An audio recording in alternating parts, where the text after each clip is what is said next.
Lufgt Huron.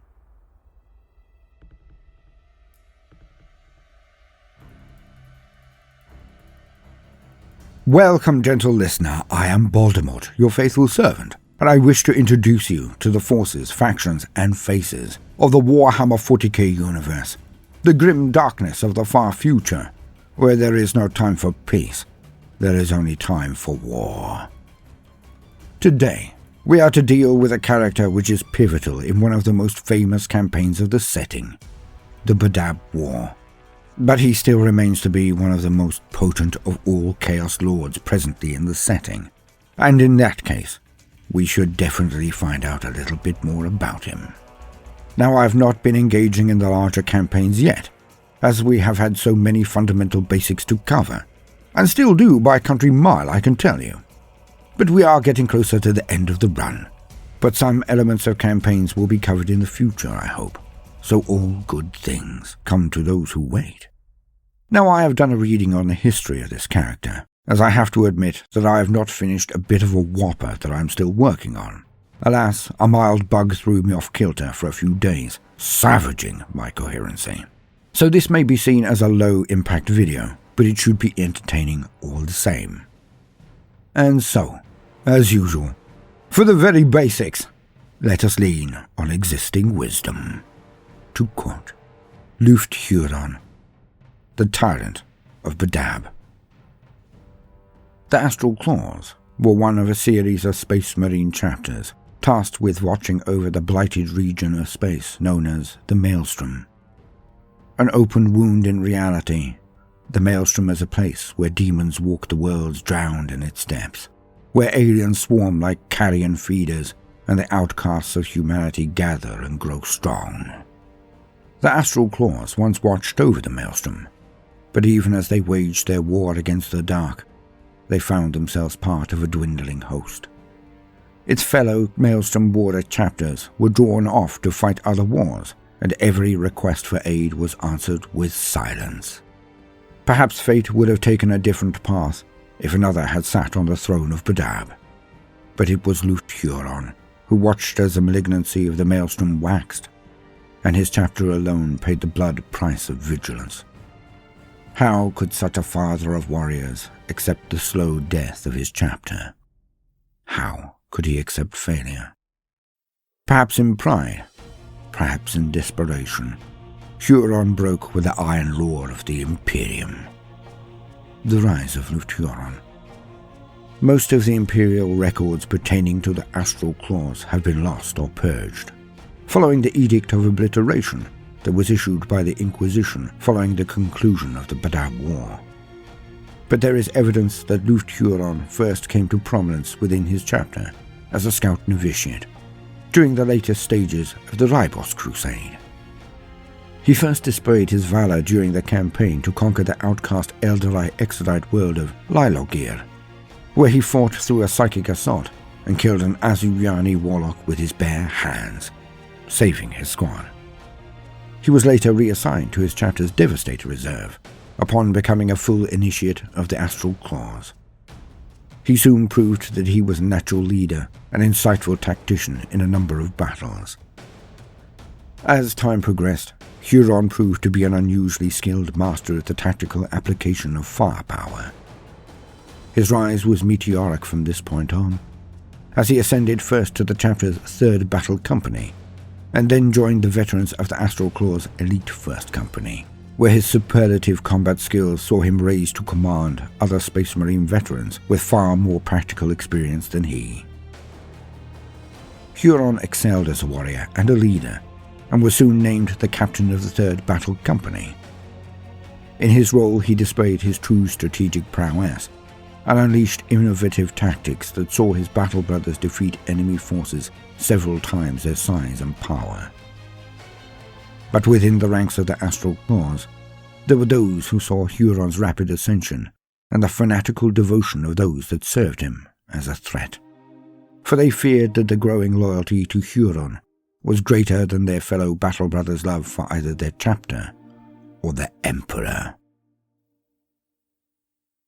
In year 587, Millennium 41, the High Lords of Terror pronounced an Edict Imperialis in response to these dire predations, ordering several Space Marine chapters to permanently base themselves in the Maelstrom zone in order to protect the Imperium's interests and pacify the region. In recognition of their past glorious service to the Imperium, the Astral Claws chapter was given the high honor of the senior role in commanding the newly formed Maelstrom Warders. Once this force was in place, the Astral Claws chapter took over an orbital battle station in the strategically vital Badab system, which became their fortress monastery and base of operations. Soon the wealth of the Maelstrom zone once again began to flow into the coffers of the Imperium. Disaster soon struck, as a series of orc raids originating within the Maelstrom zone struck deep into the Badab sector. The Astral Claws chapter master, Rovik Blake, went against his own doctrine to never enter the Great Warp Rift and pursued the orcs back into the Maelstrom itself. Having led the Astral Claws for the last 2 centuries, he fell in single combat with the orc warboss Vorg Manburner, a defeat which forced the Astral Claws to retreat. On their return to the Badab system, Captain Lufgt Huron was appointed as the Astral Claws' new chapter master by popular acclaim of his peers in the year 715, Millennium 41. He became the youngest warrior in the chapter's history to attain this esteemed rank. Imperial historians now point out that such a man of flawed character should never have been allowed to rise to the command of a Space Marine chapter. But Huron had already proven to be an exceptional warrior, as well as a skilled tactician and charismatic leader. He quickly reorganized the chapter's strategic deployments and established a policy of expanding his chapter's fleet, which had been badly depleted, including within its ranks captured Corsair vessels in aggressive raids. He also established the questionable scorched planet policy against their enemies and increased his chapter's stockpile of Exterminatus-class weapons. This resulted in several fringe worlds that harbored renegade ships in the past being turned into lifeless husks. Chapter Master Huron had stamped his mark on the Astral Claws chapter in an almost unprecedented manner, wielding the power of the Maelstrom Warder chapter as none had done before, delivering victory after victory, despite the dire circumstances and against fearful odds. Huron swiftly silenced his detractors. Rise of a Tyrant.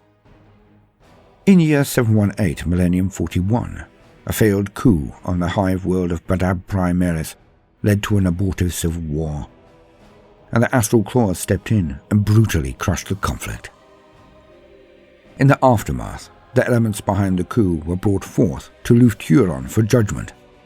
Mindful of the lesson of Segnax, the chapter master personally took matters into his own hands, swiftly imposing order once more. This time, he employed the Astral Claws much more brutally, as they executed much of the planet's ruling class, as well as purging those they perceived as morally recidivist. Taking upon himself the mantle of planetary ruler, Lufgt Huron styled himself as the Tyrant of Badab, claiming the inhabited worlds in proximity to the hospitable region of the void around the Badab system as his chapter's fiefdom. In his subsequent pronouncement, he echoed the example and precedents of the sovereign realm of Ultramar and the Warder's Charter. The nearby system was soon purged wholesale of the ruling elites, and in the decades afterward, a number of Astral Claws watch bastions were established. The tyrant's chosen servants and political allies were placed in positions of power, turning the Badab sector into a pocket empire commanded by the Astral Claws. To further cement his power, in a massive reorganization of the uneven and often isolationist native planetary defense forces in the region into what would become known as the Tyrant's Legion. With a new unified command structure, these forces now followed a standard dictated by Huron. The Astral Claws assigned detachments to further train the Tyrant's Legion in order to purge them of weak elements. Soon the Tyrant's Legion proved their worth, as they repulsed numerous Corsair raids, freeing the Astral Claws from their defensive stance. The chapter was able to conduct a series of lightning raids into outlying areas to harass and destroy heretic and Xenos-controlled areas. When the increase of Huron's tally of victories and the curtailing of Corsair activity and the increase of production never before reached, the fame of the Astral Claws tyrant grew beyond the Maelstrom zone. The formation of the Legion was far from Huron's only deliberate move to concentrate all military power within the Badab sector in his own hands and that of his chapter.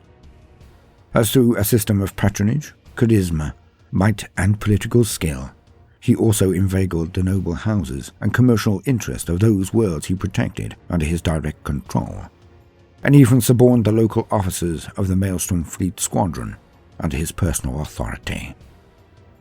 Spurred by these continued successes, Huron had his servants deliver a formal and lengthy petition to Terra, to the High Lords themselves, making a detailed case for completely subduing the Maelstrom and the surrounding area, which would greatly benefit the Imperium in the long run.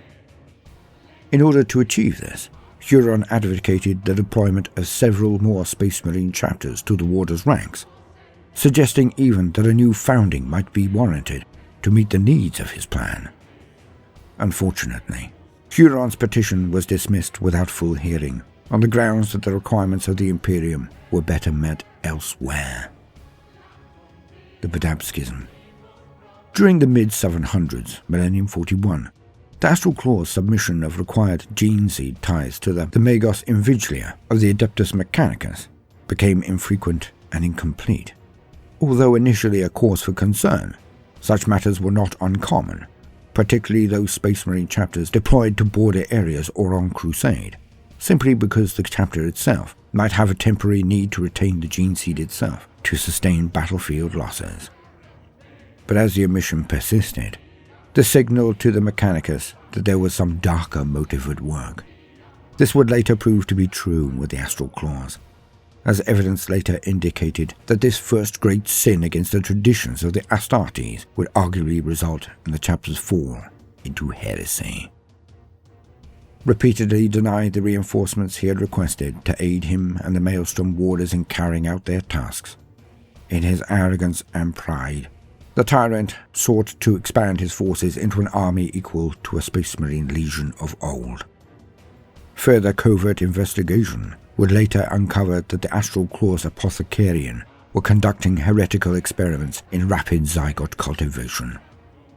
Though largely unsuccessful, the Astral Claws eventually stood at around an estimated 3,500 battle brothers strong. In protest, Huron also withheld Badab Prime's planetary ties to the Administratum, and further blocked the passage of trade through his realm in protest over the Adeptus' failure to provide him and his allies sufficient resources to police the Maelstrom. Using the Astral Claws' role as defenders of the Maelstrom zone, the tyrant soon diverted the industrial resources and manpower to directly supplement the Badab sector's defenses, as well as augmenting the Maelstrom fleet detachment and fortification of key worlds under his command. These space-based defenses encircling the outer and inner spheres of the Badab sector came to be known as the Ring of Steel.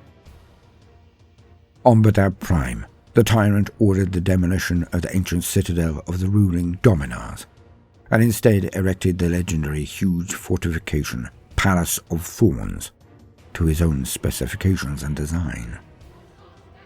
The clashing entitlement of the Administratum's imperial ties and the ancient rights of the Astartes commanders to defend the Imperium by any means necessary swiftly came to be known as the Badab Schism, and would last for more than a century and a half, during which the Astral Claws and the Maelstrom warders would continue to carry on military operations as usual against a volatile backdrop of worsening tensions with the Administratum and Segmentum authorities. The Badab War. Huron's charmed record did not last, however, and when conditions in the Maelstrom zone worsened, and the self-proclaimed tyrant's plans were thwarted by causes beyond his control, he became increasingly dictatorial and paranoid. He soon embarked upon a dark course that would eventually lead to the lamentable conflict known as the Badab War, from year 901 Millennium 41 until 912. Not only his own chapter, but those blinded by their past relationships and allied to the Astral Claws also followed Lufgt Huron into heresy.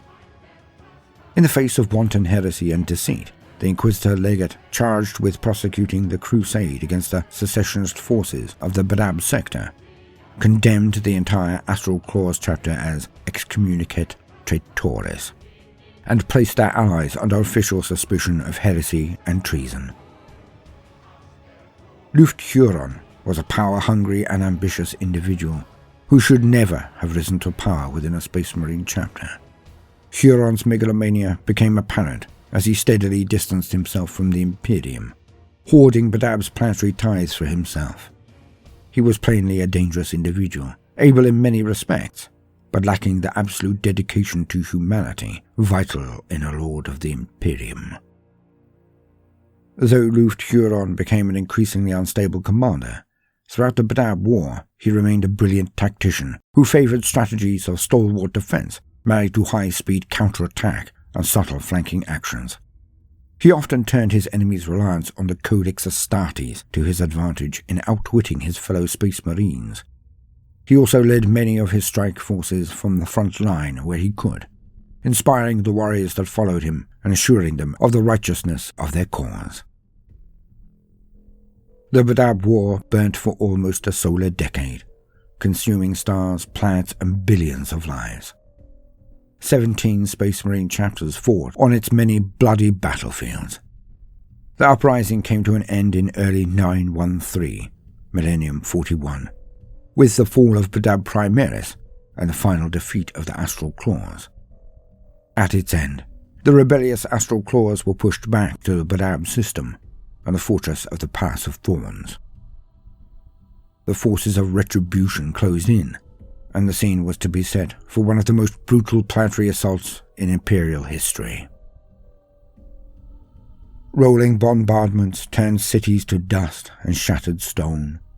Pillars of ash and fire rose from the ruins to touch the heavens, and from out of that smoke-clogged sky 7 companies of the Star Phantoms chapter descended like avenging angels as the battle raged across Badab and through the Pass of Thorns. The Astral Claws and their vassal forces made the Star Phantoms bleed for every scrap of ground, but hour by hour, more of their defensive positions were lost, and the tally of dead mounted. At last, Captain Zhukal Androcles of the Star Phantoms fatally wounded Huron with a melter blast. The tyrant fell, and the Badab War ended. The Astral Claws were no more. The fears of Huron that they would die a forgotten death on the edge of the Imperium had been replaced by extinction at the hands of the Imperium.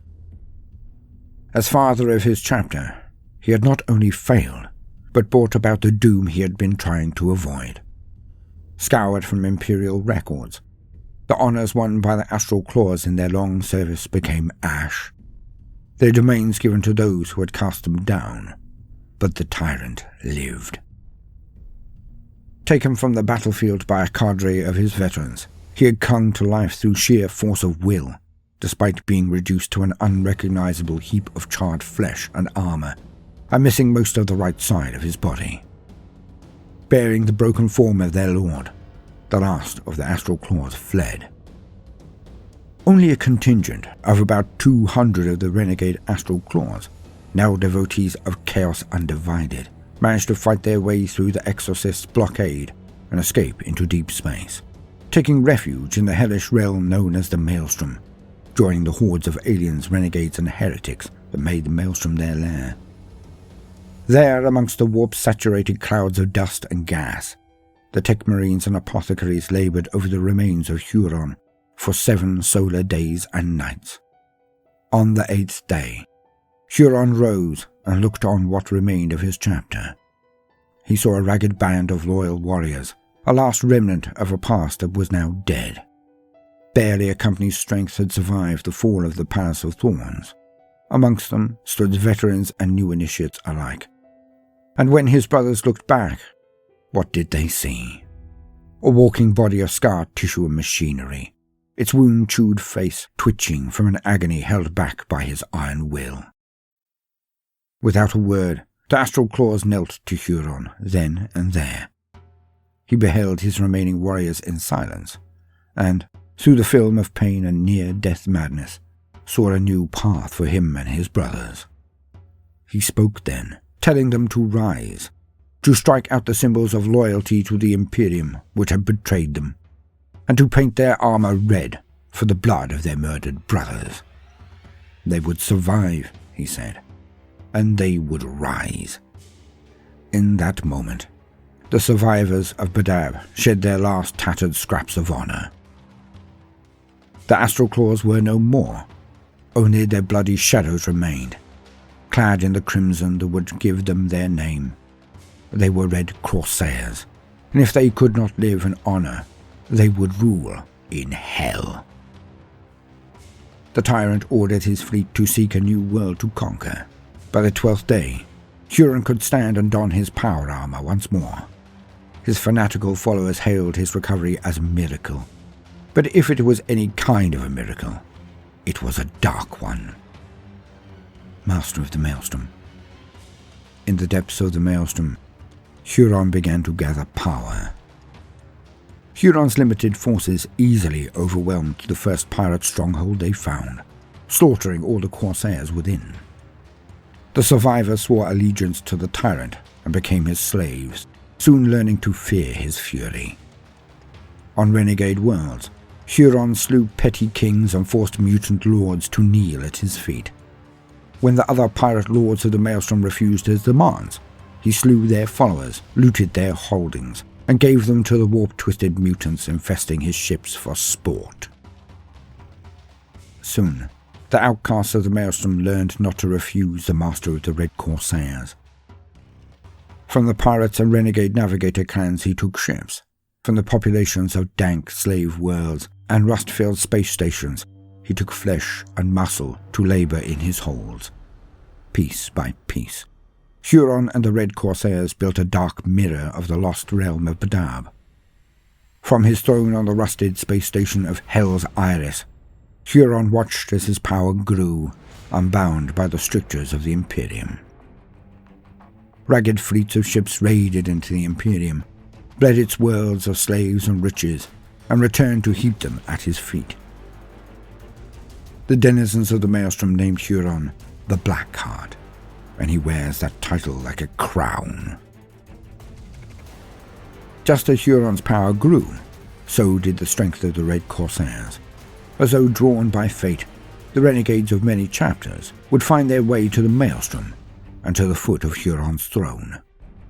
It is said that the Oathbreakers of 100 chapters followed the Blackheart to battle, their colours hidden by the red of betrayal. All have fallen far from their noble origins. Many of those who find their way to the Maelstrom have already given their souls to darkness, but even those who have not fall in time. The warp breathes out into the Maelstrom, and it touches all those that dwell within it. Mutation runs rife amongst the Red Corsairs, and so do cults and factions devoted to the Dark Gods. The Jagged Oath, who eat the flesh of the dead after battle, and the Nine Eyes, a cabal of infamous sorcerers and deceivers, are just two of an ever-changing patchwork of corruption within Huron's followers. Some amongst the Red Corsairs may not give their souls to the Chaos Gods knowingly, but lack of devotion does not lessen their damnation. In battle, Huron has led his Red Corsairs against the Imperium time and time again. The Blood Reaver, they call him, and it is a title he has earned well. Systems close to the Maelstrom have suffered increasingly bold raids since the rise of the Red Corsairs. Often these raids are as swift as they are brutal. Corsair ships appear, crush their prey with overwhelming force, and withdraw as fast as they appeared. Besides these bloody raids, Huron has personally led a series of spectacularly grand attacks on the Imperium. On Villamus, he destroyed the gene seed stocks of the Marines errant, condemning the chapter to a slow death, and so repaying in spite the role they played in the fall of Badab. At Parenxes, Huron burned a strike force of the Space Wolves and Deathhawks chapters, taking the strike cruiser Wolf of Fenris as a prize, after slaying Wolflord Ginriel Bluetooth. In one of his most recent atrocities, Huron descended on the mustering of Battlefleet Aquinas above Aldarion. Learning of the muster from the lips of a warp seer, Huron gathered his entire fleet and made for the harbour system. Knowing that his transition from the warp would alert the Imperial forces, he exited the warp in the Gulf of Dead Space far from the Aldarion. Blood sacrifices ensured that he arrived before the muster began, and as the first Imperial ships arrived, none realized that the Red Corsairs were creeping nearer. Only when the Imperial fleet hung at anchor above Aldarion did the Red Corsairs' guns howl. 10 mighty warships died in the first seconds of the attack. Huron himself led the second wave of the assault.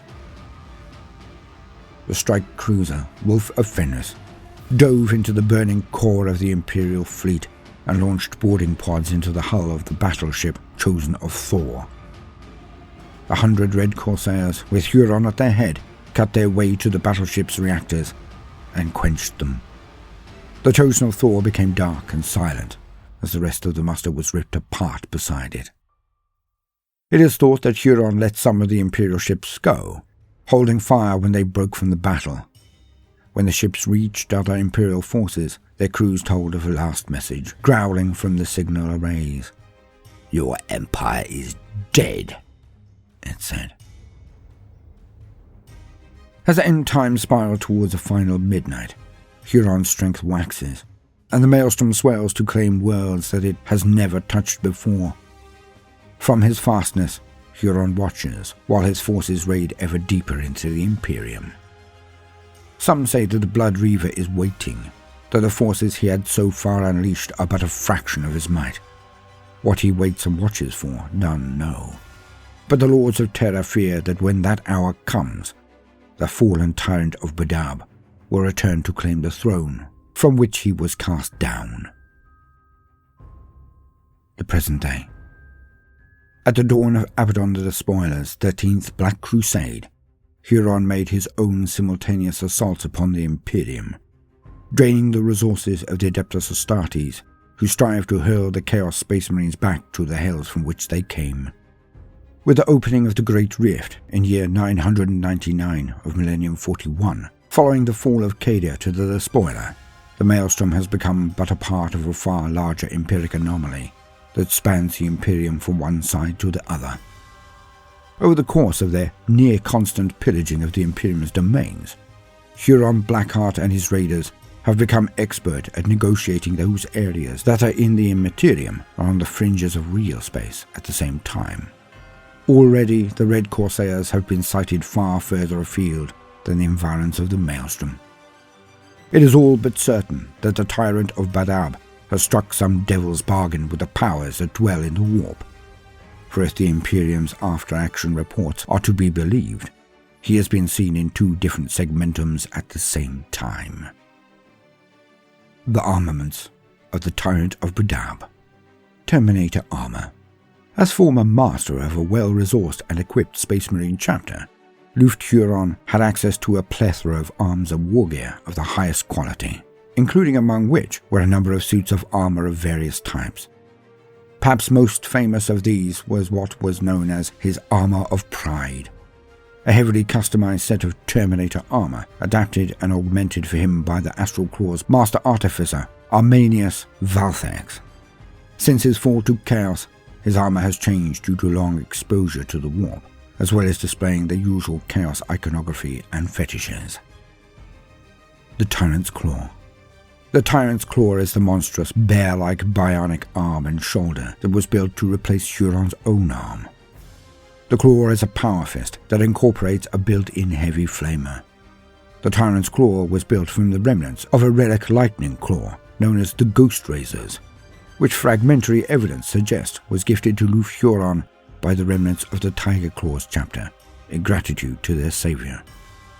The Ghost Razors were destroyed during the fall of Badab, when they were struck by a melter blast.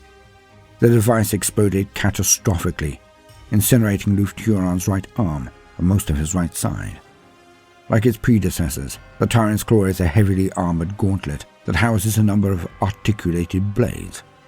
In close combat, the Tyrant's Claws is an all but unmatched weapon.